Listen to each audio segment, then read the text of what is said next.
अब आतंकियों की बची खुची जमीन को भी मिट्टी में मिलाने का समय आ गया है। आतंकियों को मिट्टी में मिलाने का समय आ चुका है। जी हां, सही सुन रहे हैं आप, आतंकियों को मिट्टी में मिलाया जाएगा, क्योंकि अब वो समय नहीं है कि किसी भी तरह का समझौता यहां पर हो सके। पानी सर से ऊपर जा चुका है। ये सारी बातें प्रधानमंत्री नरेंद्र मोदी खुद कहते हुए नजर आए। बिहार में एक रैली के दौरान उन्होंने साफ कड़े संदेश में कह दिया है कि अब ऐसी कोई स्थिति नहीं है कि समझौता किया जाएगा या किसे माफ किया जाएगा। जिस तरह से एक एक को खून मौत के घाट यहां पर उतारा है, बेकसूरों का खून कर दिया गया, उसका बदला जरूर लिया जाएगा। हमारे साथ अंकुर भी जुड़े हुए हैं, उनसे भी जानेंगे आखिर इतने बड़े बयान के मायने क्या हैं। एक एक को चुनकर मारा जाएगा, बिल्कुल भी किसी भी समझौते की स्थिति में अब भारत नहीं है।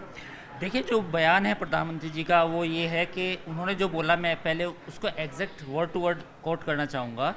मैं बहुत स्पष्ट शब्दों में कहना चाहता हूं कि इन आतंकियों को और इनके हमले की साजिश रचने वालों को उनकी कल्पना से बड़ी सज़ा मिलेगी।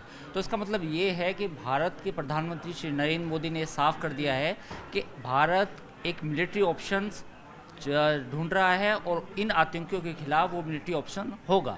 यानी कि जो बालाकोट में हुआ उससे बड़ा हो सकता है। जो लैंग्वेज है, इसलिए मैंने कोट किया कि जो बालाकोट में हुआ उससे बड़ा मिलिट्री एक्शन हो सकता है। तो फौरी तौर पे जो अगर हम बयान को देखें, प्रधानमंत्री के जो बयान है उसको एनालिसिस करें, तो उसमें ये है कि इंडिया ने कल रात जो अपने डिप्लोमेटिक एफर्ट्स थे, जिसमें उन्होंने कहा कि जो पाकिस्तान की जो एम्बेसी है उसका जो साइज़ है वो कट डाउन किया जाएगा। नंबर 2, इंडस वाटर ट्रीटी को सस्पेंड किया गया। और फिर जो डिफेंस अटैची थी पाकिस्तान के, उनको नॉन पर्सना एक्स ग्राटिया कहा गया, यानी कि आप देश छोड़ के चले जाएं। तो ये डिप्लोमेटिक जितनी भी चीज़ें थी वो हो गई हैं। अब जो लास्ट ऑप्शन बचता है वो मिलिट्री ऑपरेशन है, यानी कि मिलिट्री स्ट्राइक है। तो उस कहीं ना कहीं ये बयान उसकी तरफ इशारा करता है। तो अब देखना होगा कि आने वाले दिनों में, एक हफ्ते में, 2 हफ्ते में, या जब भी भारत किस तरह से रेस्पॉन्ड करता है। तो ये एक बड़ी चीज़ है। 5 बड़े कल फैसले लिए गए अंकुर। उन 5 बड़े फैसलों के बाद आज मंच से इतनी बड़ी बात कह देना, ये भी कहीं ना कहीं दर्शाता है कि ज्यादा समय नहीं है अंकुर। यहाँ पर बड़ा फैसला बहुत जल्द लिया जाएगा और इन्हें नेस्तनाबूद किया जाएगा। बिल्कुल, देखिए, जिस तरह से सऊदी अरब का दौरा छोड़ के आए, वो पहला इंडिकेशन था कि प्रधानमंत्री सीरियस है या गवर्नमेंट सीरियस है। फिर दूसरी तरफ ये हुआ कि अमित शाह खुद वहाँ पे होके आए, गृह मंत्री, उन्होंने सिचुएशन को मॉनिटर करा। फिर कल शाम को CCS की बैठक होती है और उसमें ये फैसला किया जाता है कि अब वो समय आ गया है कि शायद अब पाकिस्तान के खिलाफ कुछ और हार्ड स्टेप्स लिए जाएं। तो पहले जो कल रात 5 बड़े फैसले लिए गए, उसमें साफ तौर पे जाहिर कर दिया गया कि इंडस वाटर ट्रीटी को सस्पेंड कर दिया गया। देखिए, मैं आपको बताना चाहूँगा कि भारत और पाकिस्तान के बीच में 4 बड़ी जंगें हो चुकी हैं, 4 बड़े युद्ध हो चुके हैं। इन तमाम युद्धों के बावजूद 1960 में जब इंडस वाटर ट्रीटी दोनों के बीच में हुई थी, उसको कभी भी चेंज नहीं किया गया। मतलब उसके जो स्टेटस था उस स्टेटस को रखा गया, उसमें प्रॉब्लम नहीं आई। लेकिन ये जो आतंकी हमला हुआ, इस आतंकी हमले के बाद ये पहला मौका है जब भारत ने इंडस वाटर ट्रीटी को लेकर को सस्पेंड किया। यहाँ पर मैं आपको रोक रही हूँ। एक्सपर्ट्स ये भी कहते हैं कि कई बार इसके लिए गुजारिश भी की गई और कोशिशें भी की गई कि यहाँ पर रोक लगाई जाए, क्योंकि कायराना करतूत हमने देखी है ना अंकुर के, कितनी बार वो बार बार दिखाते आए हैं।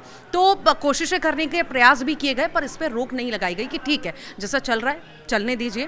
पर अब वो वक्त आ चुका है, यहाँ पर अब सोचने समझने का नहीं है, डायरेक्ट ठोकने का है। हाँ बिल्कुल, जैसे आपने बताया कि ये जो ट्रीटी थी 4 जंग सरवाइव कर चुकी थी, उसके बाद ही पूरे देश में माहौल था कि भई हम उस मुल्क के साथ जो हमारे साथ इतने टेररिस्ट अटैक करता है और इतने लोगों का खून बहा चुका है, उसके साथ क्या इस तरह की ट्रीटी हम, और वो भी वन साइडेड ट्रीटी है। जो 1960 में हुई थी ये ट्रीटी, वो वन साइडेड थी और वर्ल्ड बैंक ने ये ब्रोकर्ड की थी, यानी कि वर्ल्ड बैंक इसमें शामिल था। तो अब ये वक्त आ गया कि भाई इस ट्रीटी को बंद किया जाए। लेकिन अब इसमें से बड़ी चीज़ है कि जो डिप्लोमेटिक सैंक्शंस होने थे, जो डिप्लोमेटिक स्टेप्स थे, वो ख़त्म हो चुके हैं।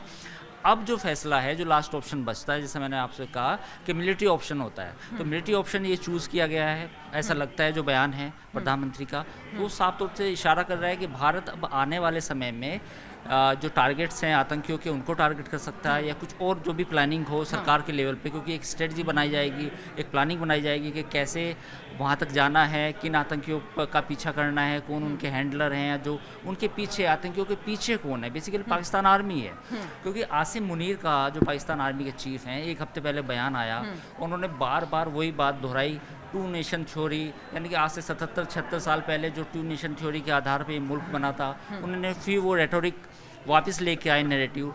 तो उस नैरेटिव के बाद ये लगने लगा था कि पाकिस्तान की जो आर्मी है वो अभी भी उसी डिल्यूजन में है, वो अभी भी भारत को लेके उसका मन साफ नहीं है, कश्मीर को लेके वो फिर उसका रेटोरिक वही है। तो जो स्टैंस है पाकिस्तान आर्मी का वो वही है जो आज से 77-70 साल पहले था। तो जब लगने तो फिर अचानक से फिर ये अटैक होता है, तो इस अटैक के बाद कहीं ना कहीं इस अटैक की लिंकेज उस बयान आर्मी चीफ के बयान से जोड़ी गई। लोगों ने कहा कि देखिए आर्मी चीफ ने एक हफ्ते पहले इस तरह का बयान दिया था जो काफ़ी मतलब जिसकी निंदा भी होनी चाहिए, और जो इतना विभाजनकारी था और हिंदुओं के खिलाफ हेट्रेड से भरा हुआ था। तो ऐसे बयान आर्मी चीफ ने जब दिए, एक हफ्ते बाद अटैक हो जाता है। तो अब मुझे लगता है कि ये जो पूरा साउथ एशिया में नैरेटिव बना है वो ये बना है कि पाकिस्तान को लगता है कि वो जंग मतलब वो इस तरह की प्रॉक्सी वॉर में लगातार भारत को इन्वॉल्व करना ही चाहता है। तो यही वजह है कि अब भारत के पास जो ऑप्शंस हैं जो सरकार लेगी वो यही है कि मिलिट्री ऑप्शंस तलाशे जाएंगे।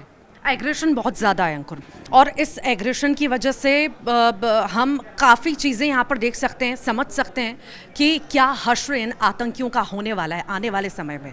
शायद आने वाले क्षणों में हो जाए, समय में, कुछ दिन में, ये कुछ भी नहीं कहा जा सकता। यहाँ पर एक बात का और जिक्र हम कर लेते हैं कि जो ये आतंकी हमला हुआ, बेकसूर मारे गए, काफ़ी सारे देश सामने आए हैं, सपोर्ट में खड़े हैं। चीन का हमेशा जिक्र होता है, ये लगता है कि शायद वो पाकिस्तान के फेवर में है, ये सारी चीज़ें, पर उसने भी कड़ी निंदा की है, कहा कि हम हिंसा के साथ नहीं हैं, हम मारकाट के साथ नहीं हैं। तो हम क्या माने, ये जो सारे देश आएंगे एक मजबूती भी इससे भारत को मिलेगी और ज़्यादा अच्छे से लड़ा जा सकेगा। देखिए डिप्लोमेटिकली तो भारत को सपोर्ट है, इसमें कोई दो राय नहीं है। अमेरिका का सपोर्ट मिलेगा, बाकी कंट्रीज़ ने भी सपोर्ट किया है। लेकिन ये हमला आपको देखना होगा कि जो आज पिक्चर्स आए हैं, जो वीडियो आए हैं, वो साफ तौर पे ऐसे ही विजुअल हैं जैसे 7 अक्टूबर 2023 को हमास ने इजराइल पर अटैक किया था। अगर आप उनकी जो दृश्य हैं उनको देखें, इतने भयावह हैं, लोगों के सिर में गोली मारी गई है। तो जब लोगों के सिर में गोली मारी गई है और बिल्कुल नेस्तनाबूद किया गया उन लोगों को जिनका कोई कसूर नहीं था, ये सेम ऐसा ही अटैक है जो हमास ने किया था 7 अक्टूबर को। तो लोग इससे भी तुलना कर रहे हैं। दूसरी बात ये है कि आप एक सिविलाइज सोसाइटी में, सिविलाइज वर्ल्ड में अगर आप लगातार ऐसे बारबरिक एक्ट करते हैं तो एज ए नेशन आप पे सवाल उठेंगे। एज ए नेशन आप पे सवाल ये पूछे जाएंगे कि पूरी दुनिया में आप यानी पाकिस्तान पूरी दुनिया में टेररिज्म का एपिसेंटर क्यों बना हुआ है। ओसामा बिन लादेन पाकिस्तान में छुपा था, पाकिस्तान ने किसी को बताया नहीं बताया। आज भी यानी कि ओसामा बिन लादेन के मरने के 15-20 साल बाद भी आज भी आप उन्हीं चीज़ों में मुलविस हो। आप वही चीज़ें बार बार प्रॉक्सी वॉर, टेररिस्ट भेजना, उनको ट्रेन करना, वो पंजाबी में बात करते हैं। लोगों को ये भी पता है कि आप जितने भी आपने टेररिस्ट ट्रेंड किए हैं वो पंजाब से आते हैं। आपकी आर्मी पूरी पंजाबी है, 80-90% आपकी आर्मी में पंजाबी हैं, पाकिस्तान पंजाबी। और आप उन्हीं लोगों को पंजाब सूबे में जितने भी मदरसे हैं आपने उन्हें रेडिकलाइज किया हुआ है, वहाँ से लोगों को उठाते हैं, ट्रेन करते हैं, फिर इंडिया में मैस्कर करने के लिए भेजते हैं। तो ये पूरा मोडस ऑपरेंडी सालों साल एक आर्मी चीफ आता है तो दूसरा आर्मी चीफ उसको कैरी करता है, एक डीजी ISI आता है वो दूसरा डीजी ISI उसको कैरी करता है। तो ये पॉलिसी है, स्टेट की एक तरह से पूरी पॉलिसी बन चुकी है कि cross border terrorism is our policy. So that's why कि जो पूरा रीजन है अनस्टेबलाइज है। और कश्मीर की जहाँ तक बात करें, कश्मीर में जब से 370 एब्रोगेट हुई तो 370 के बाद ये उम्मीद लगने लगी थी कि सिचुएशन बेहतर होगी, लोग शांति से रहेंगे। हो भी गई थी। पिछले 3 सालों में वहाँ पर किसी उस तरह के बड़े अटैक्स नहीं हुए थे, कुछ छुटके एक दो हुए, रियासी में हुआ था, वो एक इंसिडेंट है। बट ओवरऑल एक सिचुएशन नॉर्मलाइज हुई थी। तो पाकिस्तान को लगने लगा कि पूरा जो कश्मीर है पूरा हाथ से चला जाएगा, इस इशू को फिर से उठाना है, इस इशू को फिर से आग देनी है, तो वो इसने काम किया। दूसरी बात यह है कि पाकिस्तान के आर्मी चीफ के बयान को भी देखें तो उन्होंने कहा था कि कश्मीर हमारी जगलर वेन है, यानी कि गले की नस है। तो जो आर्मी चीफ इस तरह के बयान दे रहे हैं तो वो समझ सकते हैं कि स्टेट की पॉलिसी है कश्मीर को लेके अनचेंज्ड है। उनको ट्रेड नहीं चाहिए वाघा से, उनको कोई और चीज़ नहीं चाहिए, उनको अपने जो लोग हैं उनकी पॉवर्टी लाइन, उनको गरीबी है उसको ठीक नहीं करना। उनकी सिर्फ एक ही है कि हमें कश्मीर में लड़ाई जिहाद को चालू रखना है। जो जिहाद प्रोजेक्ट है पाकिस्तान आर्मी का वो स्टिल कंटिन्यू है। अब आप अंकुर कैसे देख रहे हैं इसे? अब और क्या क्या सेना का ऑप्शन तो आपने बताया, इसके अलावा ऐसा क्या लग रहा है, ऐसे कौन कौन से ऑप्शन हो सकते हैं जिसकी तरफ भी सरकार जा सकती है? देखिए, एक मिलिट्री ऑप्शन हो सकता है, एक लिमिटेड मिलिट्री ऑप्शन हो सकता है। वो क्या हो सकता है? वो ये हो सकता है कि क्रॉस बॉर्डर जो इस बार पीओके में जो बालाकोट से थोड़े से और डीप इनसाइड में जहाँ पे ये आतंकियों के कैंप है वहाँ पे अटैक हो सकता है। दूसरी बात ये भी पॉसिबिलिटी है, मैं इस बात से डिनाई नहीं कर रहा, हो सकता है हालांकि ये तो सरकार तय करेगी, बट मेरा अजम्पशन ये है कि इस बार जो पीओके पाकिस्तान ऑक्यूपाइड कश्मीर या गुलाम कश्मीर हम कहें, उस कश्मीर से पंजाब के जो लगे हुए इलाके हैं, पंजाब प्रोविंस के जो पाकिस्तान पंजाब प्रोविंस के इलाके हैं, वहाँ पे भी काफ़ी मदरसे हैं। तो वहाँ पे भी टेररिस्ट की ट्रेनिंग होती है। बेसिकली ये जितने भी टेररिस्ट ट्रेनिंग देने वाले होते हैं इसमें ज़्यादातर पंजाबी मौलवी होते हैं। तो ये पंजाबी मुल्ला मौलवी का एक नेक्सस होता है जो कश्मीर के कुछ लोगों को उठाते हैं पीओके से, और उसमें कुछ पंजाब के जो रूरल पंजाब के लोग हैं उनको भी ट्रेनिंग देते हैं। तो उस इलाके पे भी स्ट्राइक हो सकती है, ये एक ऑप्शन है। और दूसरा ऑप्शन ये है कि इस बार शायद, जो मेरा अपना पर्सनल एनालिसिस है, कि इस बार शायद भारत जो नेवी इंडियन नेवी है उसका भी इस्तेमाल करेगी, ताकि कराची से जो दूसरे देशों को एक्सपोर्ट जाता है पाकिस्तान का वो भी ब्लॉक किया जा सकता है जब ये चीज़ें होंगी। तो ये सारे ऑप्शंस हैं, तो देखना होगा कि भारत सरकार कौन सा ऑप्शन ये तो देखना ही होगा, क्योंकि हाई लेवल मीटिंग्स भी लगातार अंकुर जारी हैं और बहुत जल्द ये माना जा सकता है, हाँ बड़ी मीटिंग है, तो ये माना जा सकता है कि जो एग्रेशन लोगों में है वो शायद, हालांकि ख़त्म तो नहीं हो सकता, कम हम मान सकते हैं, दर्द तो कम नहीं हो सकता जिन्होंने अपनों को खोया है, पर ये बहुत जल्द शायद हमें देखने को मिलेगा कि यहाँ पर जवाबी जो है कार्रवाई होगी। एक सवाल यहाँ पर अंकुर ये भी है कि कई सारे सवाल या कई सारी मांग, हालांकि कोई भी कुछ भी कह सकता है, हम ऐसे देश में रहते हैं कि हम अपनी बात रख सकते हैं, ये भी कहा जा रहा है अब तो वॉर की बारी आ चुकी है, इसको लेकर आप क्या कहेंगे? देखिए, वॉर तो जब वॉर का कोई एस्केलेशन जब होता है वो उसका कोई लिमिट नहीं होती, वो किसी छोटी बात से भी शुरू हो सकता है। तो वॉर कहाँ जाएगी, कितनी जाएगी, ये तो मैं नहीं कह सकता, बट ये भी बात है कि ये खतरा हमेशा रहता है। तो अगर सिविलाइज सोसाइटी की बात करें, सिविलाइजेशंस की बात करें, या दुनिया की अब मौजूदा दौर की बात करें, तो वॉर नहीं होनी चाहिए। लेकिन आप देखिए कि बार बार अटैक करना, प्रॉक्सी वॉर करना, जिहाद प्रोजेक्ट को बंद ना करना, इतने सालों से एक ही पॉलिसी कश्मीर को उसको जारी रखना, जगलर वेन बताना, ठीक है, बजाय ट्रेड करने के इंडिया से, बजाय इंडिया की जो तरक्की है उसमें उसका फ़ायदा उठाने के आप अपने नेबर से, आप अभी भी 1947 के माइंडसेट में हैं। 1947 में जो आपका टू नेशन थ्योरी थी, आप उससे बाहर निकल ही नहीं पाए। आप अपनी शिनाख्त किससे करते हैं? एज ए पाकिस्तानी से मैं बात कर रहा हूँ, पाकिस्तान की शिनाख्त वो खुद किससे करता है? महमूद गजनवी से। वो आज भी वो उसी जो उनकी रेटोरिक है उसी पे कायम है। तो ऐसे मुल्क के साथ कई बार लड़ाई मजबूरी भी हो जाती है ऐसे, क्योंकि अब देखिए ना, अब ये जो सिचुएशन एस्केलेट हुई है इसमें भारत का क्या कसूर है? निर्दोष लोग जो मारे वो आपने मारे, आपने आतंकी भेजे, आपने ट्रेन किया, उनको बताया एक एक चीज़। अब जो बातें आ रही हैं कि उनके सर पे कैमरा भी लगा था, तो someone sitting in the Pakistan is also watching कि ये मैसकर कैसे हो रहा है।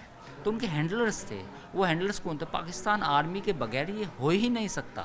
एक लोकल कश्मीरी के पास इतना दिमाग नहीं हो सकता कि वो इस तरह के मैसकर को कर सके। दूसरी बात आप ये समझिए कि उन्होंने औरतों बच्चों को क्यों नहीं मारा? औरतों अगर बच्चों को मारते तो ये बिल्कुल सेम कॉपी अटैक हो जाता हमास का, फिर इनके पास बचने की कोई जगह ना होती।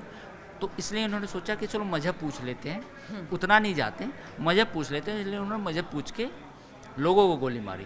अगर ये औरतों और बच्चों को मारते तो फिर दुनिया में ज़्यादा इनको as a Pakistan, as a nation, फिर आइसोलेशन ज़्यादा बड़ा होता। दुनिया का जवाब भी देना पड़ता कि भैया आपने औरतें बच्चे तक नहीं छोड़े।